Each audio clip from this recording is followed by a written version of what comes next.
hii issue ya ufungaji bora, nadhani Jean Charles Ahoua anapaswa kukifanya kile ambacho alikifanya Saidoni Bazonkiza kwenye michezo yake ya mwisho kwenye ligi kuu Tanzania bara msimu juzi, kama unakumbuka vizuri.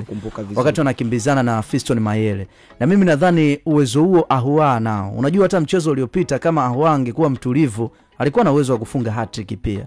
Lakini alikosa kuwa na utulivu. Kulikuwa na nafasi nyingi sana ambazo alizipata za wazi, na kulikuwa na nafasi ambazo alipaswa pia kuzitumia vizuri, lakini alishindwa kufanya hivyo. Kwenye huu mchezo wa kesho wa Kagera Sugar, nikiangalia Kagera Sugar namna gani ambavyo ilivyo, lakini pia nikiangalia Simba vile ambavyo wanauchwa kupata kitu kwenye mchezo wa kesho, na najua namna ambavyo wachezaji wa Simba watatamani pia Ahoua afunge magoli mengi zaidi ili mradi aweze kujihakikishia anachukua kile kiatu.